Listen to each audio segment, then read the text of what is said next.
Free Imam Jamil. Right now. Free Imam Jamil. Right now. Free Imam Jamil. Right now. Free Imam Jamil. Right now. Free Imam Jamil. Now. Free Imam Jamil. Now. Free Imam Jamil. Now. Free Imam Jamil. Now. Free Imam Jamil. Right now. Free Imam Jamil. Now. Free Imam Jamil. Now. Free Imam Jamil. Now. Free Imam Jamil. Free Imam Jamil. Now. Free Imam Jamil. Now. Free Imam Jamil. Now. Free Imam Jamil. Now. Free Imam Jamil. Now. Free Imam Jamil. Free Imam. Raise your hand if you know what SNCC means. You see, all the older people know what SNCC is. You young people, you see, back some decades ago, we had something called a tape player, you know.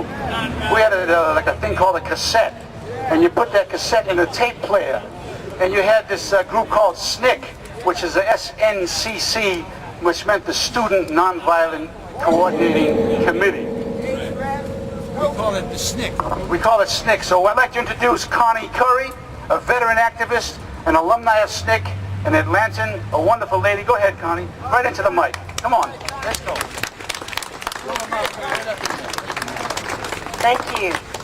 Well, it's a pleasure to be here. It's also sad in many ways. I met, like Vincent, Rap Brown at the closing days of SNCC, and I knew Ed Brown, his brother, when Ed was working in Mississippi in the 60s. The thing that makes me so sad about where we are right now is that I went to every single day of Jamil's trial here in Atlanta, and it was just really a farce. It was embarrassing. And we went, the whole day. The jury was the joke. I think there were 8 or 9 black people on the jury, and there were some of us who felt like getting up and saying, if it weren't for Jamil, you people wouldn't even be on the jury. Because he worked so hard in voter registration in Selma and in Alabama and everything. But the trial, as has been mentioned, was really, really shameful. The judge treated the jury like they were her little children and called them her something bizarre. The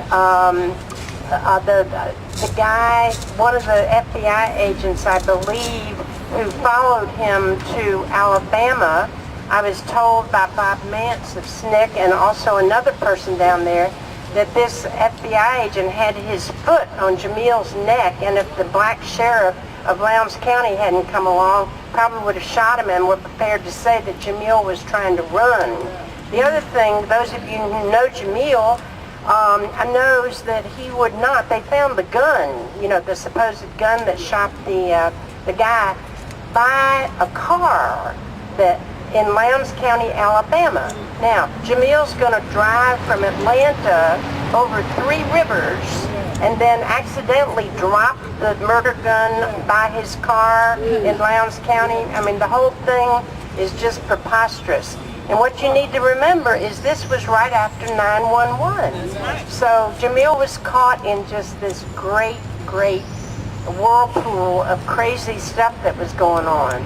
And then when he was, Andy Young and Clete Sellers and a whole bunch of us testified because, they were asking for the death penalty after this absolutely ridiculous trial. And then when he was sentenced to Reidsville, I would go down there. I knew I'd gone to law school for something. I've never been in court, but I could get into prisons to see people. So I got in to see Jamil once, and I never will forget, I'd go into the room to see him, and he'd say, hey, Connie, how are you? And I said, there he is in prison. I said, no, how are you? It was always so upbeat and so wonderful. And I got to know Karima, of course, and I had this little place down on the ocean near that used to belong to Penn Center, a black community center down there, and I'm happy to say that Jamil and Karima and their son went to that little beach cottage when things were going better, so I feel very close to him and the family. but it is absolutely, I am irate that they would come and pick him up from Reedsville without telling his family, without telling anybody, and transfer him to the Supermax, which is heresy in Colorado. And we need to get him out and get him back here, but then we need to get him free. And that's what the double mission is.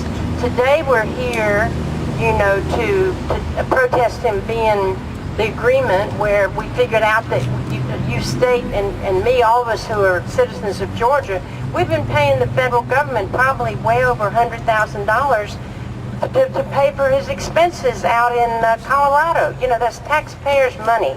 So we get taxpayers' money. That's right. So we've got a lot to work on, and I'm so glad that I can be here. And we have got to stick together to get him back and out. Thank you. From Zaytuna College out there in California, we have my personal friend and one of the more prominent Islamic leaders of North America, one of the founders of one of the first Islamic universities in America. I go way back with Imam Zaid Shakir. I'm very proud to say that I've known him since the 70s, the late 70s, shortly after his conversion to Islam. And so he's been a very important figure. He won't say it, but I'll say it. He's one of the really important movers in our community here, promoting an intellectual and studious and root knowledge in original Arabic language from the sources of Islam. He's one of the people that promotes the study of the Islamic religion from the root Arabic sources, and he's been a friend of mine. He came across the country twice to perform the marriages for my daughters. This is one of the few handful of mentors in my life. I'd like you to bring a nice Atlanta welcome. And he's from Atlanta. He's from Atlanta originally. It's Imam Zaid Shakir. All right. Bismillahirrahmanirrahim. Alhamdulillah Rabbil Alameen. Wa salatu wa salam ala Sayyid al-Mursaleen. Assalamu alaikum wa rahmatullah. Peace. Welcome to everyone. Before saying anything, I'd like to thank all of the organizers. The few I know, anytime you start naming names, you're going to forget somebody. So if I don't mention your name, it's not because of lack of respect. It's owing to a lack of knowledge and ignorance. But I do know that Maurice Salakhan was working very hard on this program. I'm sure he's somewhere. Brother Salakhan, let's give him a hand, a takbir. Imam Khalil Abdul Rahim, working hard on this program. Give him a big hand, a takbir. Imam Jamil's wife, Sister Karima, Attorney Karima, is working hard on this program. Give her a double takbir for her hard work and her patience. And many, many others. I'm not living in Atlanta currently. I did live in Carver Homes until 3rd grade. And then we moved up north. So I do have my mother is one of 13 children, and her side of the family, they're here in Atlanta. Every 4 years we have our family reunion here. This summer our family reunion is here in Atlanta. So I have a lot of relatives here. May Allah Ta'ala, Almighty God, bless everyone for coming out. Someone asked me why I'm here. And, I'll be the first to admit my shortcoming and not doing enough for Imam Jamil. But when the call was made to be out here, I'll tell you the number one reason that I'm here, because I know if the situation was reversed, Imam Jamil would be out here for me. And he'd be out here for any one of us. So the least we could do is to be out here for him. If any one of us was transferred out of our state and we were not a federal prison, he would be raising his voice to ensure that we are brought back to our state. Imam Jamil was a voice for the voiceless. Back in the 60s, when a lot of people were afraid to speak up, Imam Jamil was speaking up. And he was speaking up so vocally and so powerfully, they started calling him rap. because he was not hesitant to speak up for the voiceless. He was not hesitant to be an advocate for people who have been disenfranchised. And so now that his voice has been taken away from the community, now that he has been, in a sense, disenfranchised, it's up to all of us to speak up for him and to organize for him. We have to organize, brothers and sisters. And organizing is not something complicated. It's not rocket science. It starts with just telling people we know what we know and encouraging them to get involved. That's where it starts. All of us know hundreds of people.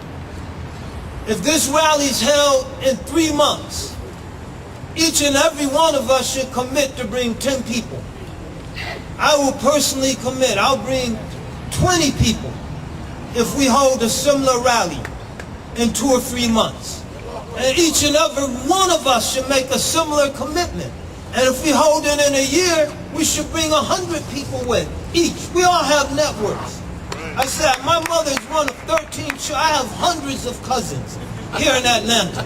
And if I can't bring 100 people here, something's wrong with me. We have to organize. And more importantly, we have to move beyond organization to institutionalizing. We have to build institutions. And that's just nothing to talk about at a rally.